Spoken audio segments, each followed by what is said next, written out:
توم هولاند هو سبايدر مان عالم مارفل السينمائي. دي حقيقة كلنا عارفينها. بس ايه رأيك لو قلت لك ان في سنة 2012 وقبل ما توم هولاند يلبس البدلة بسنين كان في خطة سرية ومفاوضات حقيقية بتحصل في الكواليس عشان اندرو جارفيلد هو اللي ينضم للافنجرز. طبعا احنا حكينا جزء من القصة دي في الفيديو اللي فات، فارجع شوفه. تخيل معايا كابتن امريكا وهو بيضرب اندرو جارفيلد اللي لسه موجوع بموت جوين ستيسي، وايرون مان هو اللي بيحاول يحتويه. تخيل ان معارك زي سيفل وور وانفينيتي وور كانت هتتكتب بطريقه مختلفه تماما وفيها عمق نفسي ووجع محدش كان يتوقعه. حكايه النهارده مش مجرد نظريات فانس، دي كواليس حقيقيه لفرصه تاريخيه ضاعت في اخر لحظه بسبب تفصيله تقنيه بسيطه. هات كوبايه الشاي بتاعتك وتعالى احكي لك القصه اللي محدش حكاها، ازاي سبايدر مان اندرو جارفيلد كان هيغير عالم مارفل للأبد.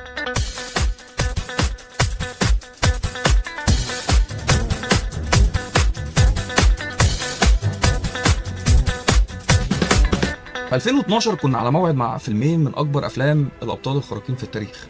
على ناحيه استوديوهات مارفل كانت بتجمع ابطالها لاول مره في فيلم ذا افنجرز، وعلى الناحيه الثانيه سوني كان بتعمل ريبوت لسبايدر مان بفيلم ذا اميزنج سبايدر مان بطوله اندرو جارفيلد. واللي الناس ما تعرفوش ان كان في خطه سريه لربط العالمين دول ببعض ورا الابواب المقفوله.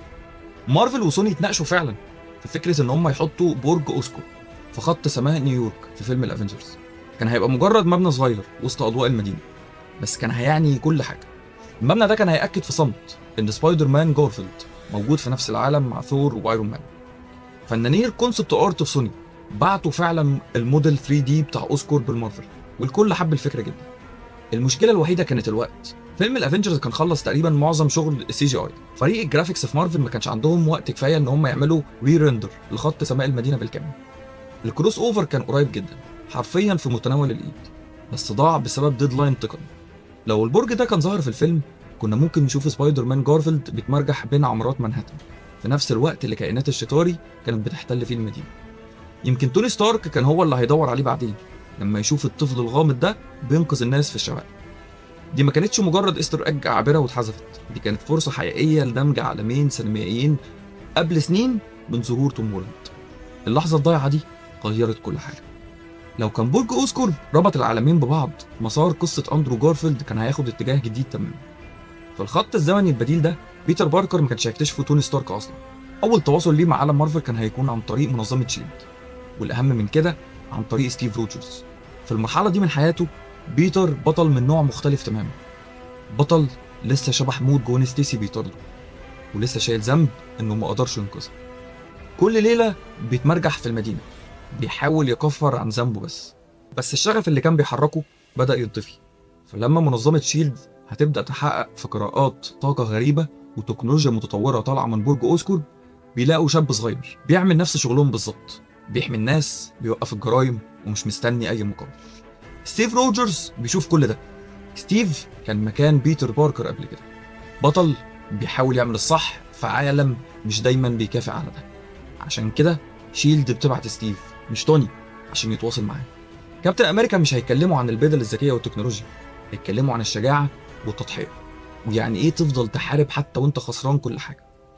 نسخه سبايدر مان دي كانت هتكبر وتتطور على ايد المبادئ مش على ايد الاختراعات. بدل ما يكون تلميذ لايرون مان، بيتر كان هيبقى حليف لكابتن امريكا. علاقتهم كانت هتبقى اشبه بجندي وبطل شوارع بيتعلموا يحترموا قوه بعض. ومن هنا كنا ممكن نشوفه في كذا فيلم، زي انه ينقذ مدنيين في فيلم ذا وينتر سولجر، او كاميرات شيلد تلقطه في فيلم افنجرز ايج اوف اولترون. كل مره بيكسب ثقه اكبر، مش بالجهاز اللي في ايده لكن بقلبه. المسار ده كان هيغير شكل سبايدر مان للابد. وكمان تخيل معايا لما تيجي اتفاقيه احداث سوكوفيا وتقسم الافنجرز في سيفل وور، سبايدر مان جارفيلد هيكون ادرك الخساره بالفعل، وهنا هيكون خبرته اتقل وشايل عبء موت جوين ستيسي كانه جرح رافض يلمه. لما العالم يبدأ يتخانق، هل المفروض الحكومات تسيطر على الأبطال ولا لأ؟ بيتر بيلاقي نفسه واقف بين راجلين بيحترمهم جدا، ستيف روجرز وتوني ستارك. ستيف كان أول واحد آمن بيه ووراه إن البطولة بتيجي من اليقين الداخلي مش من السلطة أو السياسة. بس توني بيمثل حاجة بيتر اللي كان بيدور عليها من يوم موت جوين، وهي accountability، المحاسبة، طريقة تضمن إن مفيش حد تاني هيتأذي بسبب غلطاته. بيتر مقتنع بوجهة نظر الاتنين، وده اللي بيخليه يتمزق من جواه. لما المعركة كانت بتبدأ، بيتر كان بينضم لصف توني، وهنا كانت المفاجأة. مقتنع إن شوية سيطرة ممكن تمنع مأساة جديدة. توني حتى بيصمم له بدلة جديدة، بدلة مليانة عدسات ذكية ومقذوفات شباك متطورة. في الأول بيتر بيحس إنه أخيرا بقى جزء من حاجة أكبر، افنجر حقيقي. بس لما خناقة المطار بتتحول لفوضى عارمة، ثقة بيتر بتبدأ تنهار، وبيشوف الأبطال اللي بيعجب بيهم بيأذوا بعض، والمدن كمان بتتدمر، وكل النوايا الطيبة اللي هو شافها بتتحول لخراب. ومن هنا بدلته بتبدأ تتعطل. في لحظة الصمت دي بيتر بيدرك إن اللي ستيف كان بيحاول يعلمه له إنك تكون بطل معناه إنك تعمل الصح، مش هو دايما القرار الصح، مش الأسهل. بيتر بيقلع البدلة والتكنولوجيا اللي فيها، وبيندفع عشان يساعد فريق ستيف، مش بصفته مجند عند ايرون مان، لكن بصفته سبايدر مان، بشروطه هو. وفي اللحظة دي بيعرف إنه مش بس مساعد كبطل، لكن بطل حقيقي بيختار يمشي ورا قلبه مش ورا أوامر أي حد. بعد أحداث سيفل وور، بيتر باركر ما بقاش نفس البطل اللي بدأ يتمرجح في نيويورك بعيون مليانة أمل. المعركة بين الأبطال غيرته تماما. موت جوين ستيسي هيفضل واحد من أهم اللحظات اللي شكلت قصة سبايدر مان أندرو جارفيلد. دي اللحظة اللي كسرته وشكلت كل حاجة بعدها. في الخط الزمني البديل ده، المأساة مش بس بتتنسي ولا بترجع بس في الخلفية، دي بتتحول للنبض العاطفي لرحلة بيتر باركر. بعد أحداث The Amazing Spider-Man 2، بيتر شايل حمل من الذنب مش قادر يستحمله.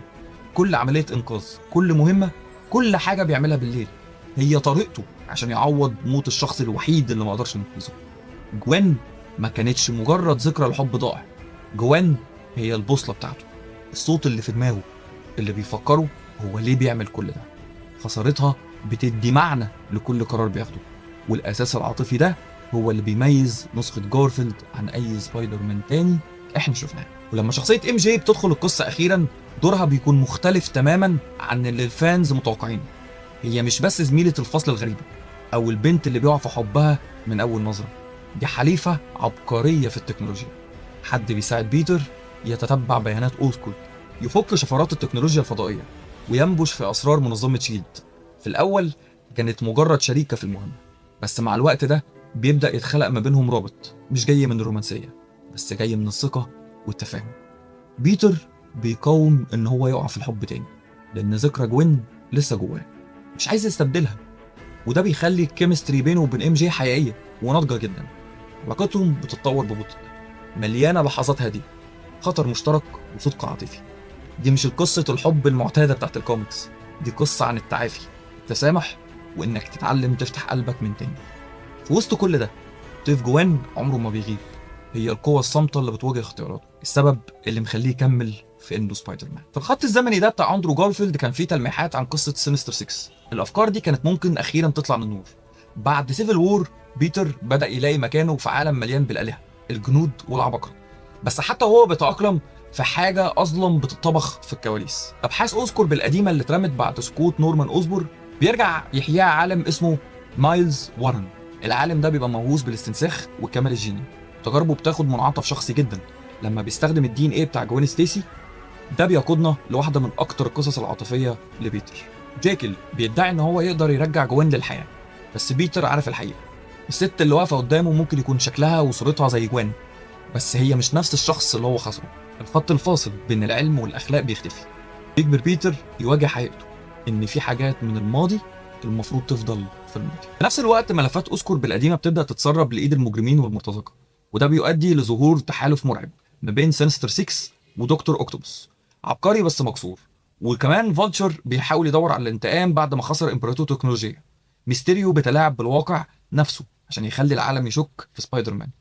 كريفن ذا هانتر بيوصل نيويورك مصمم يصطاد أخطر فريسة، وراينو وسكوربيون بيكملوا الدايرة. كل واحد فيهم شايل غل شخصي ضد سبايدر مان، دوافعهم مختلفة بس كرههم بيجمعهم. بس بيستهدفوا بيتر، هم بيستهدفوا كل حاجة هو بيمثلها. المعركة دي ما كانتش هتبقى عن إنقاذ الكون، دي كانت هتبقى عن إنقاذ نفسه، مدينته، والناس اللي هو بيحبهم. في النسخة دي من الام سي يو، سبايدر مان جارفيلد أخيرا بياخد الأشرار والعمق العاطفي اللي قصته كانت تستحقه. قصة الاستنساخ بتبقى كابوسه الشخصي، والسانستر 6 بيبقوا أكبر اختبار ليه. وفي وسط كل ده، بيتر بيتعلم إن البطولة مش معناها مسح الوجع، البطولة معناها إنك تشيل الوجع وتختار تقف على رجلك في كل مرة. لو اندرو جارفيلد كان جزء من عالم مارفل السينمائي، احداث انفينيتي وور كان هيبقى ليها وزن تاني خالص في الوقت ده.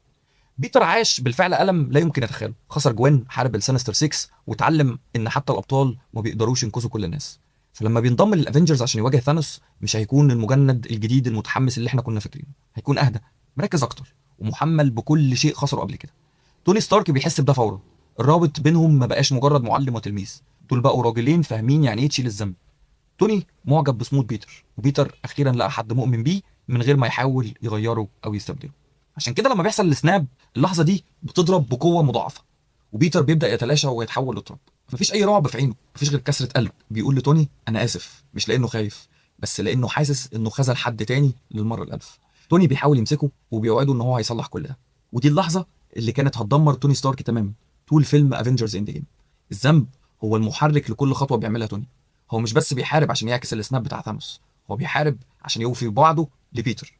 كل قرار، كل تضحيه بيبقى هدفها ان هو يرجع الطفل ده للبيت. لما بيتر بيرجع اخيرا في المعركه النهائيه، حضنهم لبعض بيمثل كل حاجه، الراحه، الفخر، الالم، كله متجمع في الحضن ده. لو سبايدر مان اندرو جارفيلد كان موجود في انفينيتي وور واند جيم، الافلام دي ما كانتش هتبقى مجرد افلام انقاذ للكون، كانت هتبقى عباره عن الريديمشن او الخلاص، عن الفرص التانيه، والرابط ما بين بطلين انقذوا بعض بس بطرق مختلفه. سبايدر مان اندرو جارفيلد كان دايما بيدي احساس انه البطل اللي عمره ما عرف يخلص حكايته.